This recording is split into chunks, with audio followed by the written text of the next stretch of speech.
Hello my dear students. তো তোমাদের আমি ক্লাস 12-এর জন্য একটা ভিডিও সিরিজ চালাচ্ছিলাম, যেটাতে আমি ওয়ান শট ভিডিও ডিসকাস করেছি। অলমোস্ট আমরা সিলেবাসের সব অংশগুলি ডিসকাস করে ফেলেছি। ওকে, তবে আজকে বেসিক্যালি আমি রে অপটিক্সের কিছু ইম্পর্ট্যান্ট টপিকস তোমাদেরকে বলে দেবো। তার কারণ হচ্ছে রে অপটিক্স হচ্ছে যে একটা অনেক বড় সেকশন। হ্যাঁ, রে অপটিক্স আর ফিজিক্যাল অপটিক্স মিলে তোমাদের 14 মার্কস থাকে। তো ফিজিক্যাল অপটিক্স আমি অলরেডি পড়িয়েছি, ঠিক আছে। তো তোমরা যদি চাও আমি প্রত্যেকটা চ্যাপ্টারেরই ইম্পর্টেন্ট টপিকস বলে দেবো। তোমরা কমেন্ট করবে যদি তোমরা চাও যে তোমাদের প্রত্যেকটা টপিক্স থেকে ইম্পর্টেন্ট, প্রত্যেকটা চ্যাপ্টার থেকে ইম্পর্টেন্ট টপিক প্রয়োজন। ওকে, তো বেসিক্যালি আজকে আমি রে অপটিক্সটা ডিসকাস করবো, কারণ রে অপটিক্সটার ওয়ান শট ভিডিও আমি দিতে পারিনি। তো আমার মনে হয় এখন আর তোমাদের ইউটিউবে অতটা বেশি সময় নষ্ট না করে আহ, নিজে নিজেকে সময় দেওয়া উচিত, পড়াশোনা করা উচিত এবং প্র্যাকটিস করা উচিত। প্র্যাকটিস ইজ মোর ইম্পর্টেন্ট নাও। ওকে, আর বেশি দিন কিন্তু নেই পরীক্ষার জন্য। তো চলো আমরা সময় নষ্ট না করে রে অপটিক্সের কিছু ইম্পর্টেন্ট টপিকস আমি তোমাদেরকে বলে দেবো, যেগুলো থেকে কোয়েশ্চেন আসার সম্ভাবনা আছে এবং কিভাবে পড়তে হবে এই চ্যাপ্টারটা, কিভাবে তোমাদের নিউমেরিক্যালস করতে হবে, সেগুলো আমি সব বলে দেবো। ওকে, তো চলো দেখো, রে অপটিক্সের অনেকগুলো চ্যাপ্টার রয়েছে তোমরা জানো। তা প্রথমে প্রতিফলন রয়েছে। প্রতিফলনের আবার দুটো অংশ রয়েছে, একটা হচ্ছে সমতলে আলোর প্রতিফলন, আর একটা হচ্ছে বক্রতলে আলোর প্রতিফলন। কিন্তু একটা কথা খেয়াল রাখবে, আমাদের ওয়েস্ট বেঙ্গলের যে বোর্ড এক্সামের সিলেবাস, সেখানে কিন্তু সমতলে আলোর প্রতিফলন সিলেবাসে নেই। সমতলে আলোর প্রতিফলন বিভিন্ন কম্পিটিটিভ এক্সামে রয়েছে। কিছু কিছু বইতে প্রথমে ওই জায়গাটা অনেকটা অংশ লিখেছে, তো তোমরা পরীক্ষার আগে ওইসব পড়ে সময় নষ্ট করার আর কথা ভাববে না আর কি, একদমই ঠিক আছে। তো তোমরা ডাইরেক্ট শুরু করবে কোনখান থেকে, একদম বক্রতলে আলোর প্রতিফলন থেকে শুরু করবে। ওকে, তো চলো আমি তোমাদের কিছু ইম্পর্টেন্ট টপিকস বলি। দেখো, প্রথমে আমরা বক্রতলে আলোর প্রতিফলন মানে কি বলবো, spherical mirrors. Generally spherical mirrors হবে। ওকে, বক্রতলে আলোর প্রতিফলন বলতে আমরা স্ফেরিক্যাল মিরার্স সম্পর্কে বলতে চাইছি। স্ফেরিক্যাল মিরার্স, স্ফেরিক্যাল মিরার্স মানে হচ্ছে যে, বুঝতে পারছো, উত্তল এবং অবতল দর্পণ। তো এইখান থেকে সবচাইতে ইম্পর্টেন্ট ডেরিভেশন যেটা আসতে পারে তোমাদের, সবচাইতে ইম্পর্টেন্ট ডেরিভেশন যেটা আসতে পারে সেটা হচ্ছে কি না, বস্তু দূরত্ব এবং প্রতিবিম্ব দূরত্বের মধ্যে সম্পর্ক।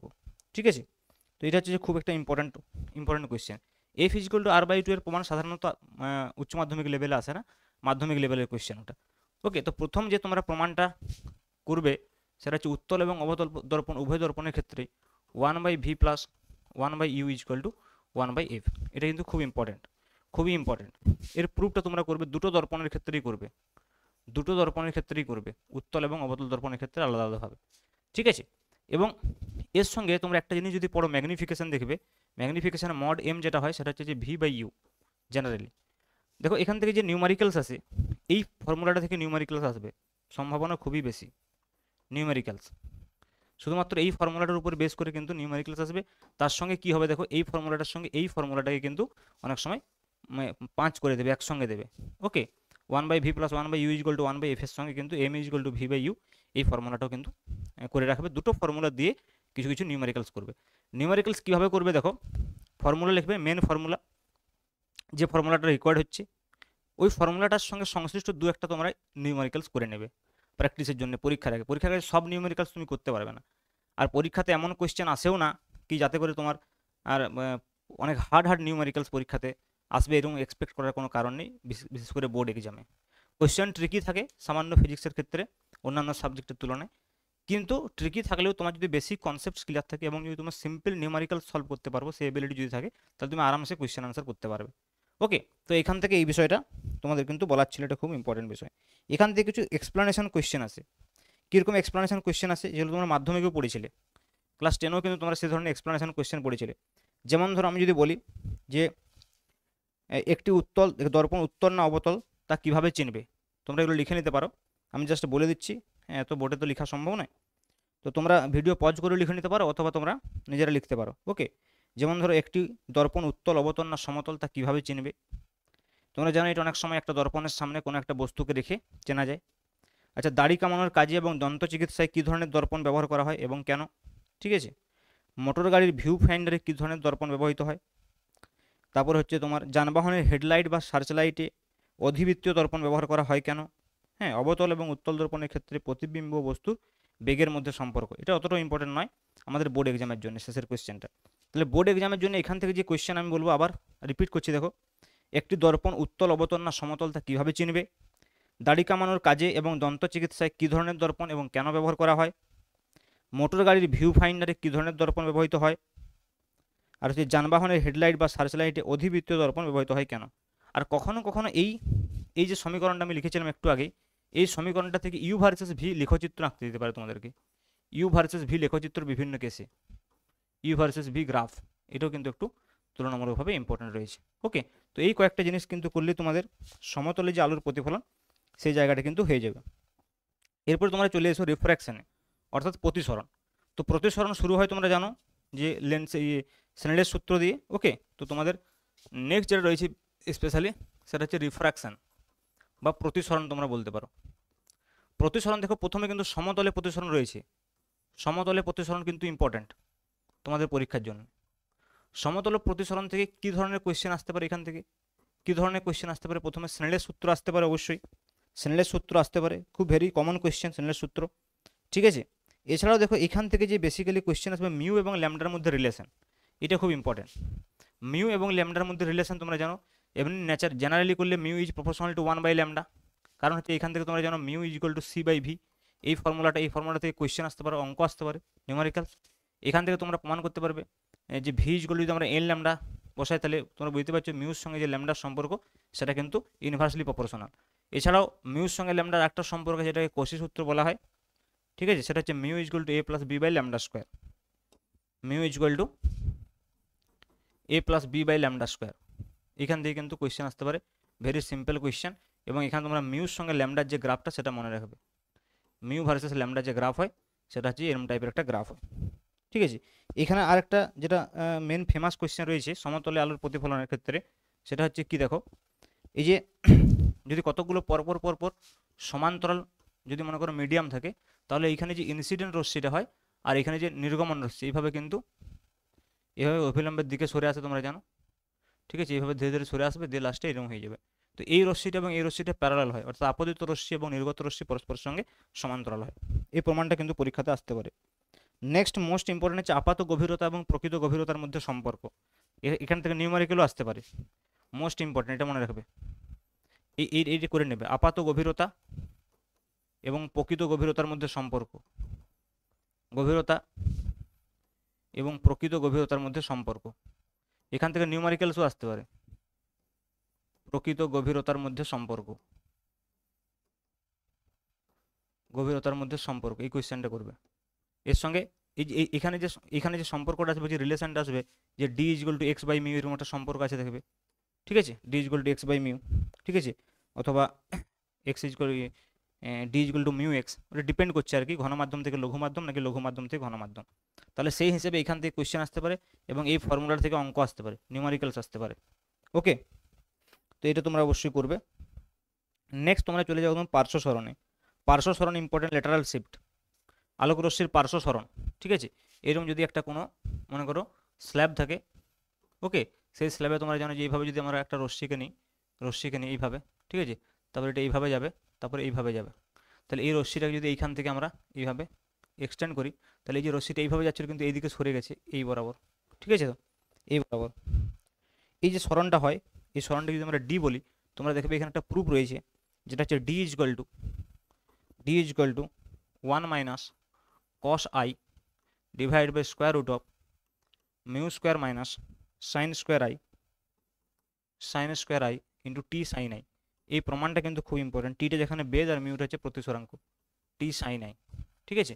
এখানে এই মিউ হচ্ছে এর প্রতিসরাঙ্ক, টি হচ্ছে এর বেদ। এই প্রমাণটা কিন্তু পরীক্ষাতে আসে, খুব ইম্পর্টেন্ট। নেক্সট তোমরা চলে আসো অভ্যন্তরীণ পূর্ণ প্রতিফলন। অভ্যন্তরীণ পূর্ণ প্রতিফলন থেকে যদি আমি বলি কি কোয়েশ্চেন আসতে পারে, এখানে থিটা সির ভ্যালু, ক্রিটিক্যাল অ্যাঙ্গেল কি, এবং ক্রিটিক্যাল অ্যাঙ্গেলের যে value theta c equal to sine inverse 1/μ হবে যদি একটা বায়ু মাধ্যম হয়, আদারওয়াইজ কি হয়, রেয়ার মিডিয়ামের প্রতিসরাঙ্ক ডিভাইড বাই ডেন্সার মিডিয়ামের প্রতিসরাঙ্ক। ওকে, ইন জেনারেল হবে। তো এটাও কিন্তু বেশ একটা ইম্পর্টেন্ট কোয়েশ্চেন হিসেবে আমরা বলতে পারি। এর হচ্ছে অ্যাপ্লিকেশন যেটা, সেটা হচ্ছে অপটিক্যাল ফাইবার।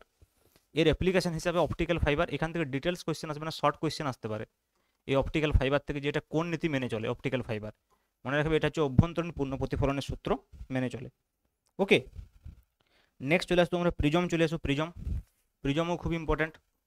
প্রিজমের ক্ষেত্রে ন্যূনতম চ্যুতির যে শর্ত, ঠিক আছে, ডেল্টা এম, তোমরা যদি জানো ডেল্টা সমান কত হয় বলো, I1 প্লাস I2 মাইনাস এ, এইটা খুব ইম্পর্টেন্ট। এখান থেকে ডেল্টা মিনিমাম নির্ণয় করবে, ডেল্টা মিনিমাম হয় 2I মাইনাস এ, ঠিক আছে। এইখান থেকে তোমরা মিউ নির্ণয় করবে, এই পুরো সমীকরণটা সাইন, আমি দেখবে একটা ভিডিওতে বলেছিলাম এটা, A plus delta m by two divide by sine A by two, এই প্রমাণটা করে নেবে এখান থেকে। এবং এটা থেকে কোয়েশ্চেনও আসতে পারে, নিউমারিক্যালস আসতে পারে, ডেল্টা থেকে নিউমারিক্যালস আসতে পারে, থিটা সি থেকে নিউমারিক্যালস আসতে পারে। এই প্রত্যেকটা ফর্মুলা থেকে এক দুটো করে নিউমারিক্যালস তোমরা প্র্যাকটিস করে নেবে। ওকে, তো এইগুলো হলো আমাদের সমতলে যে আলোক রশ্মির প্রতিসরণ, সেটা সম্পর্কে আমি বিষয়গুলো বলে দিলাম। ওকে, এইবারে দেখো যেটা আমাদের স্পেশালি থাকবে সেটা কি বলো, সমতলে আলোর প্রতিসরণের পরে কি হয়, বক্রতলে আলোর প্রতিসরণ হবে। বক্রতলে আলোর প্রতিসরণ বলতে কি বোঝায়, বক্রতলে আলোর প্রতিসরণ বলতে কি বোঝানো হবে বলো। দেখো স্পেশালি যদি বক্রতলে আলোর প্রতিসরণ বলি, সেক্ষেত্রে আমরা স্ফেরিক্যাল সারফেসের কথা বলবো। কি বলবো, স্ফেরিক্যাল সারফেসের কথা। স্ফেরিক্যাল সারফেসে দেখবে তোমরা একটা গস ইকুয়েশন রয়েছে। গস ইকুয়েশনটা জানো কি, mu two by v minus mu one by u equal to mu two minus mu one by R. এই সমীকরণটার প্রমাণ এবং এটার থেকে সিম্পল নিউমেরিক্যালস, একদম সিম্পল নিউমেরিক্যালস এবং প্রমাণ করবে এই ফর্মুলাটা। ঠিক আছে, আর কিছু করতে হবে না স্ফেরিক্যাল সারফেসের ক্ষেত্রে, এটা খুব ইম্পর্টেন্ট। নেক্সট দেখো, যখনই আমরা লেন্সে চলে আসবো, এরপরে আমরা লেন্সে চলে আসবো। লেন্সে কি, লেন্স মেকার্স ফর্মুলা এটা করবে, one by F equal to mu minus one into one by R one minus one by R two. এই ফর্মুলাটা তোমরা প্রুভ করার চেষ্টা করবে, মানে প্রুভ করবে আর কি, এবং এটা থেকে নিউমেরিক্যালস আসার চান্স খুব বেশি, এই ফর্মুলাটা থেকে নিউমেরিক্যালস আসার চান্সও খুব বেশি। আমি এই যে বিষয়গুলো বলছি, এগুলো পড়লে তোমার জিওমেট্রিক্যাল অপটিক্সের কোনো কোয়েশ্চেন আটকাবে না, অন্ততপক্ষে 10 মার্কস, 8 to 10 মার্কস তোমার জিওমেট্রিক্যাল অপটিক্স থেকে পড়বে কিন্তু পরীক্ষাতে। ওকে, আর 4-5 মার্কস তোমার ফিজিক্যাল অপটিক্স থেকে পড়বে। ওকে, তো লেন্স মেকার্স ফর্মুলা তোমাদের এখান থেকে চলে গেল। এখান থেকে লেন্স ফর্মুলাটার থেকে প্রমাণ থেকে বেশি ইম্পর্টেন্ট, প্রমাণটাও করে নেবে, one by v minus one by u is equal to one by f. এবং এইখানেও ঠিক আগের মতোই, দর্পণের মতো, m is equal to v by u, এই দুটোকে কম্বাইন করে এরা নিউমেরিক্যালস দিতে পারে, এই দুটোকে কম্বাইন করে নিউমেরিক্যালস হতে পারে। ওকে, এই অংশটা থেকে, লেন্স থেকে। আচ্ছা, লেন্সে আর একটা ইম্পর্টেন্ট বিষয়, খুবই ছোট ব্যাপার, সেটা হচ্ছে লেন্সের power, P is equal to one by F.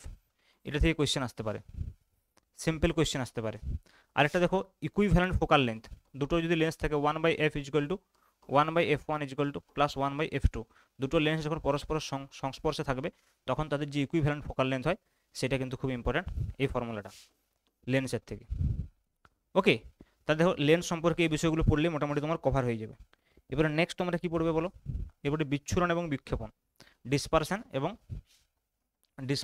Scattering. দেখো ডিসপারশন থেকে কি কোয়েশ্চেন আসতে পারে, ডিসপারশন থেকে সেরকম ইম্পর্টেন্ট কিছু কোয়েশ্চেন তো সেরকম কিছু কোয়েশ্চেন নেই, শুধুমাত্র এই ওমেগার যে ফর্মুলাটা রয়েছে বিচ্ছুরণ ক্ষমতা, এটা হচ্ছে mu V minus mu R divided by mu Y minus one. ঠিক আছে, এইটা তোমরা একটু করবে।